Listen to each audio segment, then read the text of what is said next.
Bonsoir, bienvenue dans Quelle Boule Mag. Plaisir nanga. Yakoy ba keboze bela kolanda Quelle Boule Mag esika nyoso bozali kimia e umena mabota na bino.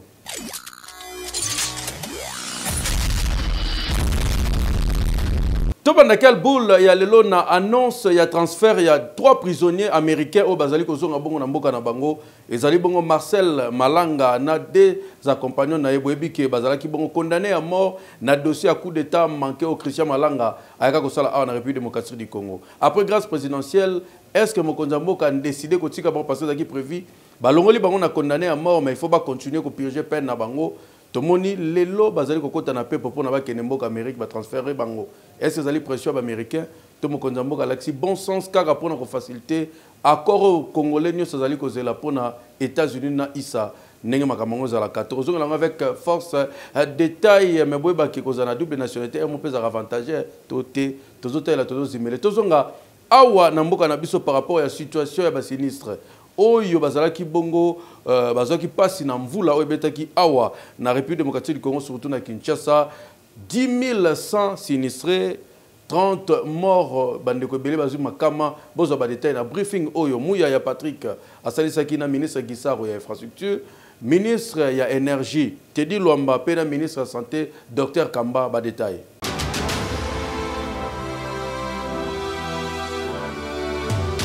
Suite, il y a une inondation. Il y a 2 jours et ça la mer à Kinshasa. Comme on a mon samedi 5 avril 2025, après dimanche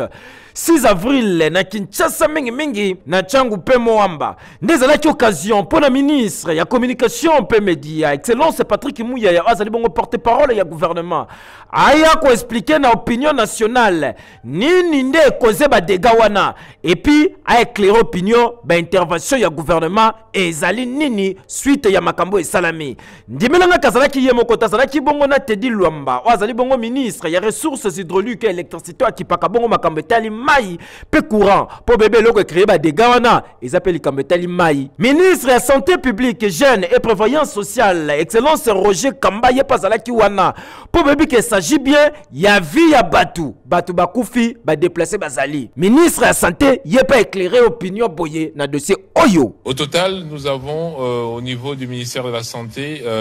consolidé les chiffres parce que le nombre a beaucoup varié pendant la journée parce que c'était vraiment les alertes qu'on recevait, qu'on recensait. Au final, pour ce soir, ce que je peux confirmer, c'est que nous avons eu 30 décès. Alors, hier, immédiatement après, dès lors que le déluge était en train de se produire, nous avons pris le site de l'Institut Lumumba, 16e rue Limité, où nous avons placé les premières familles. On en a placé hier 117 de familles. Aujourd'hui, nous avons décidé de ramener quasiment tout le monde au stade Tata Raphaël et puis au stade des Martyrs à partir de cet après-midi. Au stade Tata Raphaël, aujourd'hui donc, nous avons 1050 personnes que nous avons admises, mais 60 autres sont arrivés dans l'après-midi, ce qui nous fait à peu près 1100.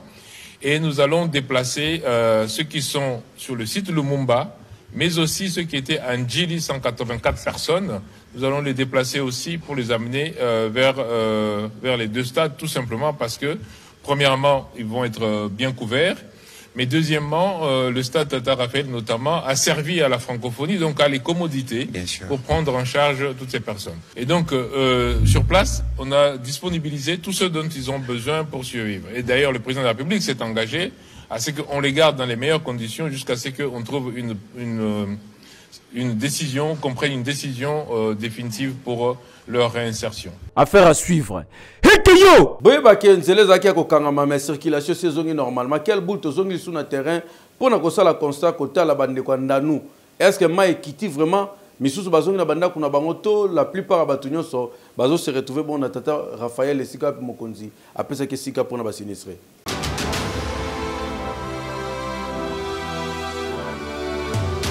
Maniwi avril 2025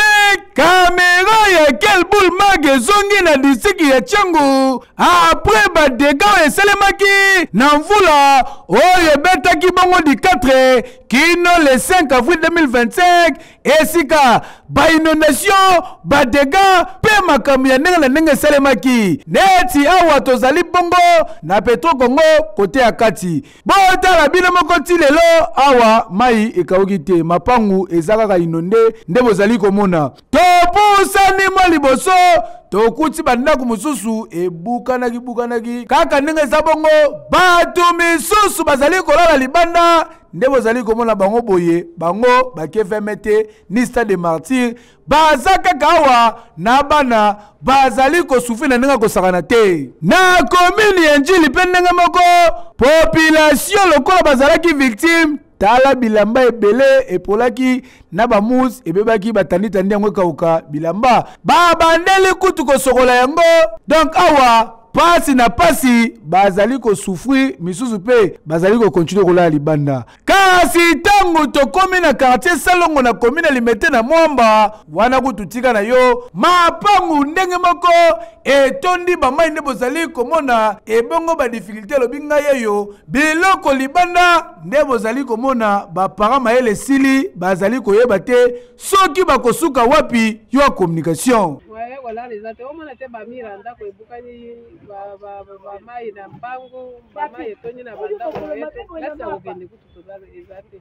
iso mususu to za na bande ko omi mona kanga ina bana ngai lasa okende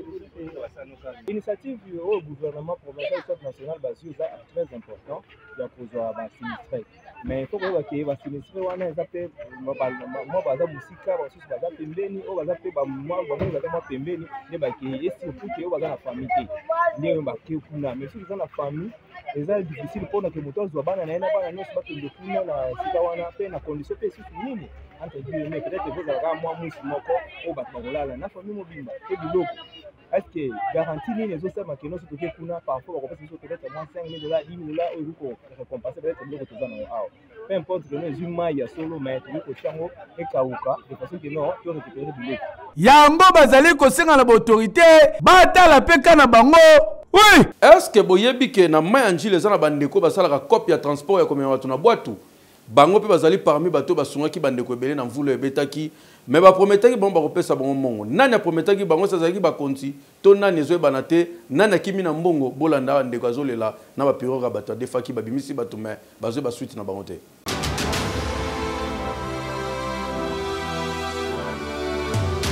nani nde abeti bana bwatu fenta mavuba ebanye bango na 24 jeune ozomona bazaye moko te bazalaki na bandeko na ye c'est-à-dire baninga na bango ya misala bazali ba héros dans l'ombre surtout ye a sauvé milimo ya bato na badega oyo esalamaki ya inondation surtout na debonome mai ekotelaki bato mutu akosunga mutu azalaki te boyebi ke leta ayaka toujours na retard bandeko mibali surtout bozomona na babwatu na ye nde akipaki te abandaki kosala mosala mpo na kosauve bavie ya bato. C'est l'homme information tosui bayokanaki bimisa nano milimo ya bato pona mbongo eza problème te tokopesa o Kongo na ba Congolais le roi bazala makamna ndenge na bango bebika ndeko abimisa bato suka nango ata likolo ata na droite abi tenteza boite ka fumba kata milimo ya bato ngana sauver na se retrouver na 24 ata lukuta tende kwa leli pozo ata 2000 la moto il faut mutu bando sala na ende asunga ye yoka communication kolo bwa tunga yo siko na ki banda bozwa ki bisolobi na siko mwa muke na jimbongo te siko na fani na bwa tu position ya mukolo bwa to yazwa nango ezate siko na osandeni ya ozonga ya kuna ata mbongo ya kolia ezate makamba boye il faut gouvernement provincial azwa ngo na maboko po ndenge bozomona eboye aza pena héros ba jeté abikisi milimo bato mais kokamwa azobima se retrouver ata sans lukuta te muta travailler de 8h à 21h mboko na kanaya siko muta beso babise na Njili bato bacholi akyo sauver lisusu pardon bakonza Kinshasa bolukae aza kutu mutu moko bo féliciter ma grâce na somo qui a dit beni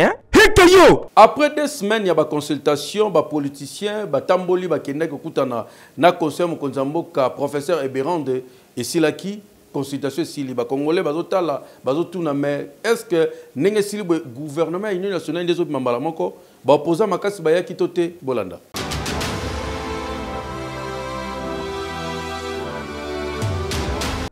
na koluka cohésion nationale na moment crucial oyo République démocratique du Congo ezali controversé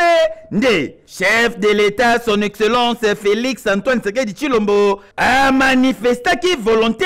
ya kotia en place gouvernement ya union nationale oyo ekosalake ba congolais nyonso bavanda liboke mpo na koyeba ko faire face na ba défi nyonso oyo mboka ezali kolekisa na ta oyo tozali na yango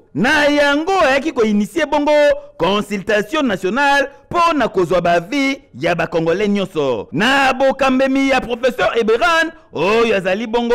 conseiller spécial ya chef de l'État en matière sécuritaire oyo azwaki 2 semaines pour na koyamba ba congolais ya ba couche nyonso koyoka ba vi na bango kasi déjà na ngambu ya opposition ba tenor ebele balobaki bolamba bolia bakoyate lokola Martin Fayulu Jean-Marc Kaboun, Delis Sanga, Moïse Katumbi, Sete Kikuni, na bandeko ya Kankabila, atamoko ba se présenter na consultation oyote. Tomonaki présence ya batu lokola, Adolphe Muzitu, tomonaki pe Lisanga Bonganga, na ba membre ya Union Sacrée,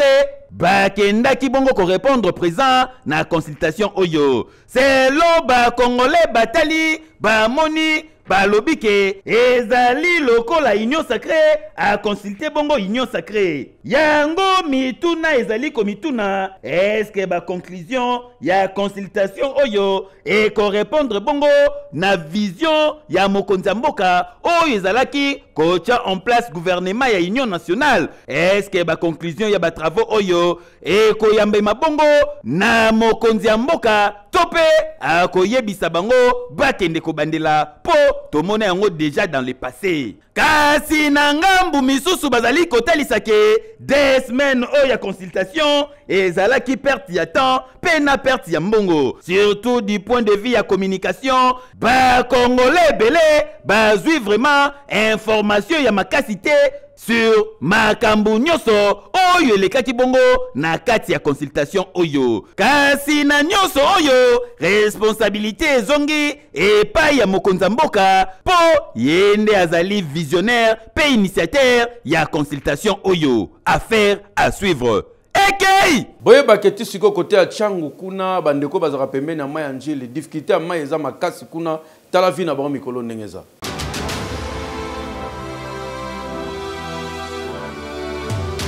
point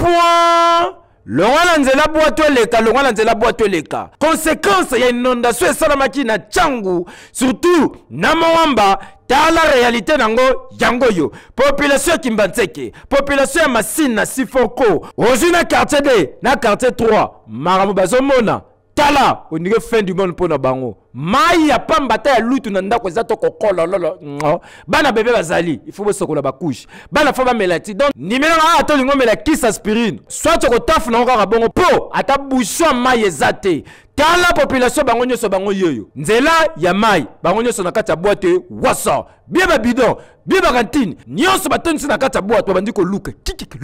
luka babandi ko kende oyo bazo kende boye eza voyage te mobembo te ba kende ko luka mai na ngambu kuna na sita ba chinois na twenge fami mubimba bana quartier ba mama ba papa lek ba yaya bango nyoso wasa mulongo sambo pona nini izi na traitement do oyo akini este ebebaki conséquence na yango population zo batako banda wapa kosuka wapi mai na biso to zama ya partie manji manji le tonda ki moya ko zama yi en tout cas l'état a sala no tipo biso to zama yi c'est que sali no tipo donc ça passe pour na peuple yango na mboko bazelaka makambo yinda po est-ce que ba mesure préventive ezalaka te ke okazu inondation ye population ko se retrouver bena mai ezate tala maman ndenga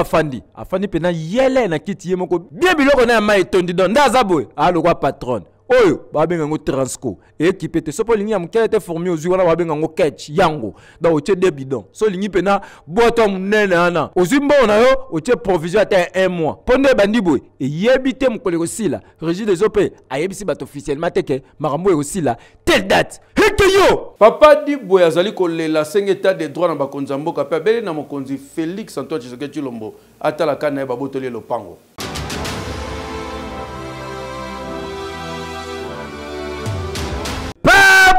Bozali komona kombo na ye Charles Mbanza Dibwe azali bongo chevalier ya ordre national ya Léopard depuis 1995, fonctionnaire retraité à serva l'état congolais na bandenge nyonso. Koka mwazali victime ya trafic d'influence na province ya Okatanga esika colonel moko ya auditorat militaire na kombo ya Guy Ilunga. Selon ba propos ya papa Charles Dibwe atalisi ke colonel aye kobotola lopango ndenge kaka bozali komona atie ba militaire. Moto apusana te moto ameka te trafic d'influence ne trafic d'influence nzokande lopango na ye asomba yango aza bongo na mikanda nyonso lopango ezali bongo situé na avenue Kamaniola yoka communication ya papa. Je suis victime d'expoliation de mon terrain qui est situé sur l'avenue Kamaniola, coin Roué. À ma grande surprise, j'ai vu, on est en train de construire sur mon terrain. Au moment moi-même, j'ai déjà mis ce terrain en valeur. C'est un terrain qui a au moins 8 parcelles. Alors, une de parcelles a été arrachée par un colonel au magistrat de l'auditorat militaire de Okatanga qui s'appelle Guy Ilunga Moueloa. Sans titre, sans qualité, il vient, il s'impose, il commence à construire et il prend un militaire de l'État avec une arme, il le met là-bas. Il est en train de construire sans titre, ni qualité,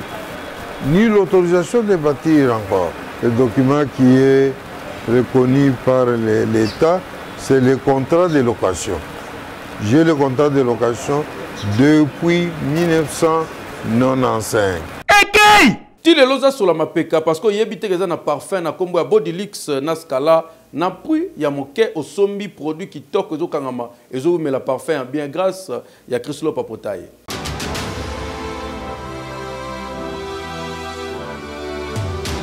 Na mokolo ya lelo ekoyinda mabe na bagami ya ba parfum Scala na Bodylix. Lelo kozala bien parfumé et juba combo. Eye yango yeye bondi benangai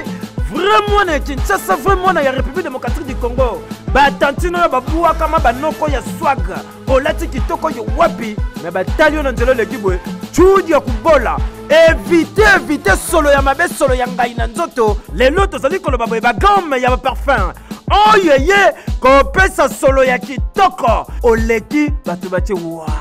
C'est du wow. Yango yo ba gamme parfum oyo ba jeune ba star ba zali ko salela Scala pepo du luxe. Soki o pompe yango ndimelanga ke 3 jours 4 jours 5 jours voire même une semaine. So les sila kate batu bazali kotuna mama e oyo zui wapi o papa e oyo zui wapi a tozali na podium e ba star bondi belanga ke meilleur star planétaire lokola Weranson a timbela déjà e ya salelaka Scala to pepo du luxe ya kosomba te ba gamme ya parfum oyo nyonso bokozwa yango na kati ya famille Chris Lopapotaye pona kozwa yango ezali kotekama partout en détail to pe pona ba grossiste na ba maison nyonso bokoluka yango lokola Shail Kun ezali na bokasa to pe na commerce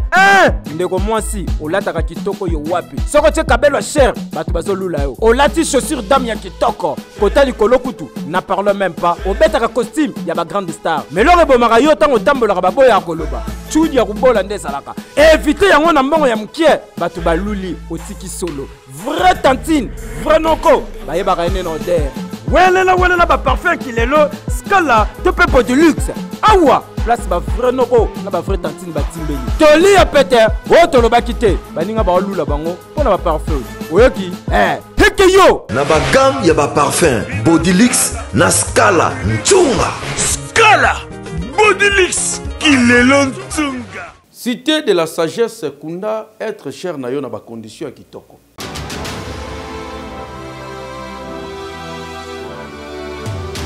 Tena yo regreta ouita mikili ya poto ouita soki mboka nini oyewa na Kinshasa oyeko kunda ndeko na na cimetière après jour bakenda kotala mutu otala boye libulu ezate na place bakunda mutu ebukani na cimetière yango moko na libulu na cercueil nyose bunga muta bonga emona na kasusu te lelo tozali koloba boye pas question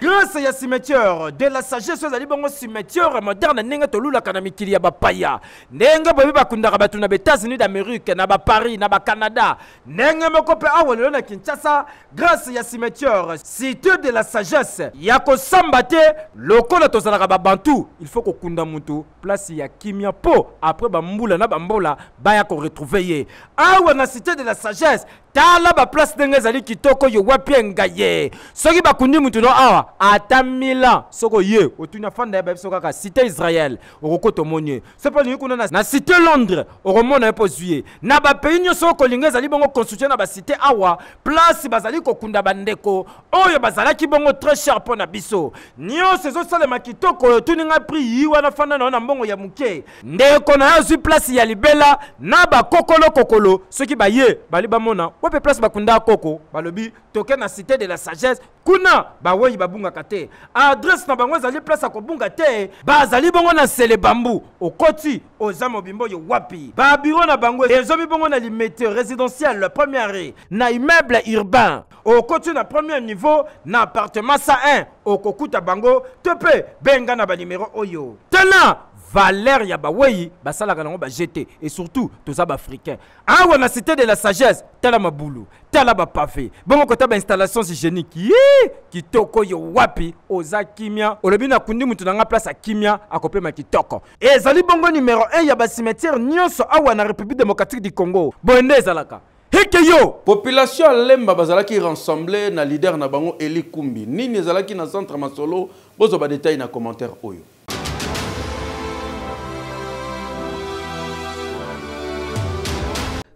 De fête Jimel Yalemba nde servaki de cadre na rencontre monene o bozali komona na kombo ya rassemblement populaire oyo club Eli Kumbi asangisaki bongo population ya district ya Moamba po na koya kobeta masolo ya éveil patriotique botala bino moko ebele ya batu balati noir po na kotalisa ke bazali de cœur na ba congolais oyo bazali kolekisa bataille ya souffrance na partie est ya République démocratique du Congo et bongo ye moko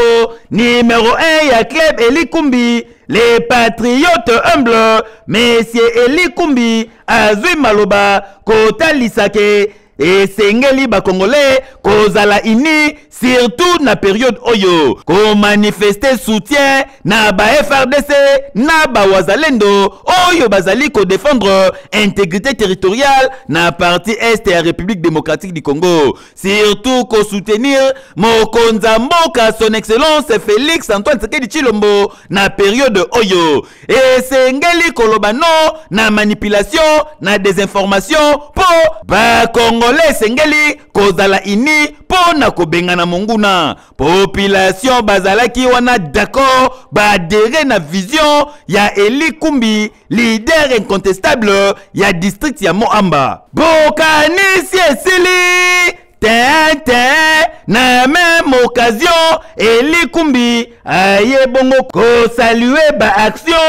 oyo VPM ya intérieur son excellence maître Jacquemain Chabani oyo amemi opération Ndobo pour na kosilisa kuluna sur tout le tandi ya République démocratique du Congo na initiative monene ya comité provinciaux et locaux ya sécurité yoka communication oyo. Mais l'essentiel ici c'était de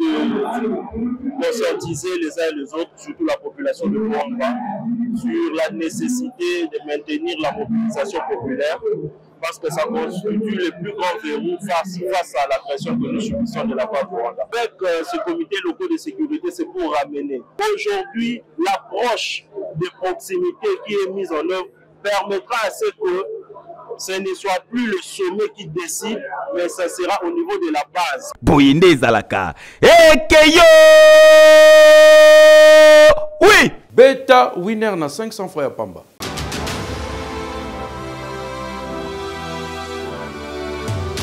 Winner.bet présente Winner Loto. Nini wana boso beta. Winner. Bonsoir à tous, on est mardi 8 avril 2025. Si vous avez tenté la chance avec le Win 4 et Win 4 double, voici les numéros gagnants. Le 48, le 17, le 40, mais aussi les 38. D'un tirage à un autre, parlons cette fois-ci du 467e tirage, jackpot, super jackpot, qui affiche un jackpot de 117 947 000 francs congolais, mais aussi 1 milliard de francs congolais. Les super jackpots, pour les gagner, vous connaissez la condition. Il fallait choisir 5 bons numéros sur vos tickets. À cela, vous ajoutez aussi le numéro de la Super Bowl. L'avez-vous fait? Si oui, nous passons au tirage et bonne chance à tous. Ceci est un tirage qui se déroule sous les vigilances d'un huissier de justice, des officiels Winner Loto, mais aussi d'un public témoin.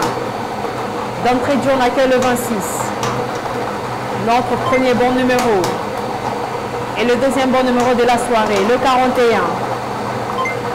Enchaînons avec le troisième bon numéro. Madame, Monsieur, voilà arrivé le 5.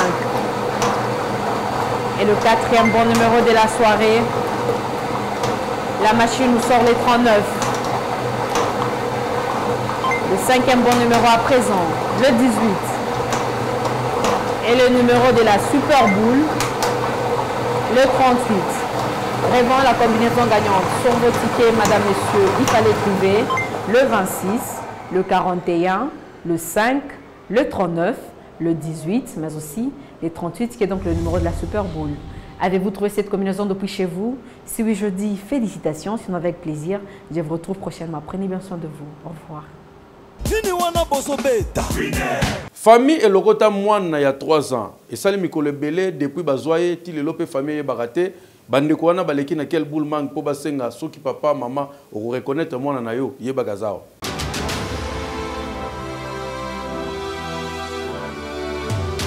Ndeko mobali o bozali komona bien varese ya jaune na kilote soki otali ye aokozala na 4 ans. Kombo na ye Giovanni balokotaki ye depuis le 24 janvier 2025 oyo na maya makelele. Mutu alokotaki ye ezalaki bongo mama Aimé, mama Espérance o bozali komona azotambola na 16h akuti mwana oyo bidilu na maya makelele abenge yo yakawa aye ozoluka nini o na olela mama ki wapi o mama zalaki awa akiminga na makanisi ya mama Aimé. Giovanni akoki kozala kaka mwana ya bakartier asimba ye na loboko atambola na ye quartier mobimba aretrouva mama ya bango te ndaye avandisi Giovanni komno nani kombo na nga Giovanni ebo mama bino kombo nani o kombo na ye mama Lisi ebo papa bino kombo nani o papa Soda bovani na veni nini o Kwangole asimba lisusu Giovanni na loboko abanda kotambusa ye na veni Kwangole oyo alobaki kobana numéro 1 ti na maya makelele aretrouva famille te avandi abilobi na omeme na radio communautaire ya commune na Selembao akenda ye wana babelela mutabima te azongi na ye atambola na Giovanni kobanda le 24 janvier 2025 ti lelo esali déjà 3 mois mokoka baluka ba parents bamona na raté batu na Giovanni mama bina sala nini atekaka boudin yoka communication Giovanni ikula Soda ya Giovanni papa na bino par kombo papa Soda bobengaki kombo nini papa batu pe balokotaki ye bakomunikaki boye na lokota mwana le 24 janvier 2025 na 16h na maya makelele atelemi azolela alobi abandaki kolanda mama na ye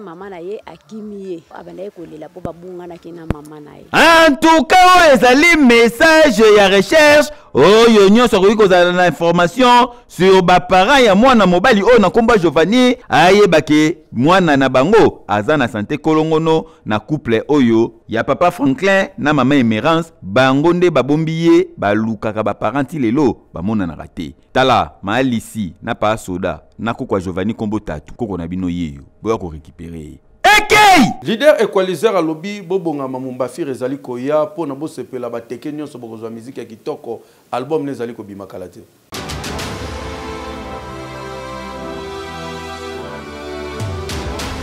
Samuel Yangwasade na Kinkole nde servaki de cadre pour la conférence de presse annonçant sorti album Mobain Firi. Oh, yezali artiste, leader equalizer, ya orchestre folklorique teke Mando Manzo. Dimelo maike, nyoso yesalami na bokasi ya fondation Movinganzo Bobejo na maison de production MNB Prod. Oyo ba produire album Mobain Firi. Album ya 10 titres, ba mélodie kitoko, musique folklorique et zongeleng avec Mobain Firi, ya leader equalizer. Déjà disponible dans la plateforme sur le téléchargement Spotify, Deezer, Amazon Music, Tidal, Google Play Music, Boom Play, pe na YouTube, Okozoyango, Oyoka, Banzembo ya kitoko yo wapi. Okanisi sili, tete, après j'ai une question-réponse, yezalaki ya wandimela ike. Clé USB oyezo contenir album Mobain Firi basopelaki yango masanga awa pona kolakisa ke symbole ya sortie officielle pe kolakisa face à monde entier album oyo ezali pona batu nyonso na matondi mingi na mokonzi na biso ya mboka papa na biso président Félix Antoine Tshisekedi Momemi ya culture nyonso ya RDC. Fondation Movinganzo Bobejo na maison ya production MNB Prod. Bolakisi vraiment que bozalaka ba ennemi ya pauvreté po bozo sunga bozo salisa na ba domaine nyonso tina miziki lelo album Mobain Firi déjà disponible yoke lokoyo.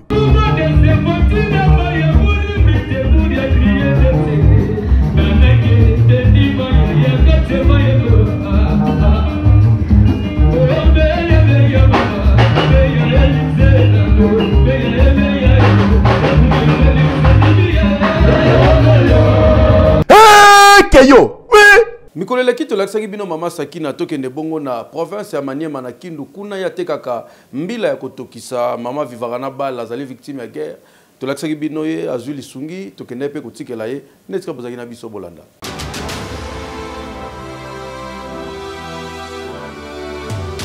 Tolakisaki bino mikolo eleki mama Sakina oyo atekaka mbila kotokisa na sikre atambusaka ngo nzela akanga ngo na basashe na quartier Basoko na province ya Maniema po na survie ya libota na ye po bango nyonso bavivaka na kopo oyo soki ateki te moyen balia ezalaka te nde grâce ya interactivité oyo bandeko ya diaspora bazalaka nango na quel boule mag soki balandi bakokakanga motema te bandeko bareagir nde bomoni ekipe ya quel boule mag ekiti na nzela ya Junior Ndala mama yambiye basololi kitoko mama azwi enveloppe na esengo nyonso asepeli yoka ye nalobi merci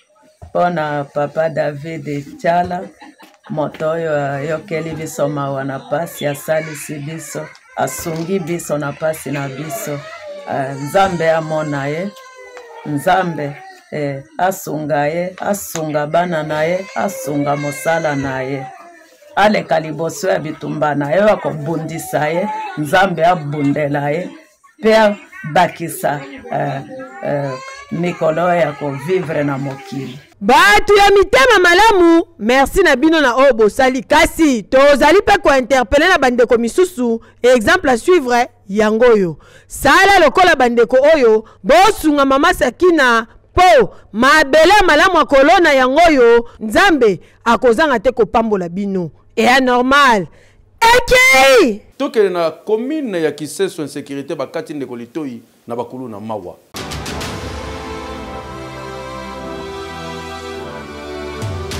na kotala kaka boezo rappele yo histoire ya Jésus ndenge nini apôtre Pierre akataka mutu litoi mais awa bakati nde DJ Molière tozali na commune ya Kisenso na quartier Régie aza DJ kaka ndenge bozoyoka kombo na ye abetaka musique na bar moko ezalaka na quartier na bango baorganizaki soirée na bango soirée pe bandaka te bandi kitoko show kaka ndenge ezalaka bazoteka babière na bango kote mususu pe ba whisky ezokende ye DJ kuna zosakana ne na platine musique ya weke ezongi un temps bana ya quartier mususu baye kokota na kati ya bar désordre bandi déjà lobi non jamais na tika bango bo a ezesika na luka mbongo donc na luka na calmer bango ensemble na baya yo bazawa to maîtriser situation to continuer show na biso le temps oyo koluka a calmer bakuluna bazui babete machette mutu premier soin ba memie na centre pembeni awa batongi à se ressaisir à zongi soirée peut continuer titongo vers 5h du matin soso la kaka kokeriko bazolinga bakabona na ba client na bango bakolona baye lisusu cette fois-ci bakatiende lito ya se retrouver na état oyo bozomona baye na ye awa menga makulu muka lito yikutu mutu musunda simba kyango na maboko alandisi yango awa na hôpital aye kopesa papa munganga tala lito ya DJ yango bakatake ko ikuna na bar bozwa soki moyeza botonga DJ zoko kate alobi awa ye akovange kaka mais vengeance na ye ekozala nde mutu a mutu nde kokende cette fois-ci yoka ye nganga mixer imbana ile kamba ngamba mixer akasinga lito yabaji ya penda mito pas l'état oyo na simbi eza parti ya litoi navani na tongo tolamuki namoni petit oyo aye aza na blessure na niveau ya litoi na vérifie bien litoi na ye eza te tout à coup namoni moninga ne moko boye aye na litoi oyo litoi na ye yango oyo ngabi oyo nini oyo litoi na ye na vérifie boye litoi eza te alors kwa litoi mpe chite boye moi pe to remplacer mpe lisusu eza te. Papa nouveau général à ville, au moni ba défi zela yo maramba boye. Il faut silisa au prédécesseur na yo kokakité. Et alors nini keyo. Oui. Voilà quelle boule magel le sili. Ba mama e boa kitoko yo wapi. E keyo. Oui.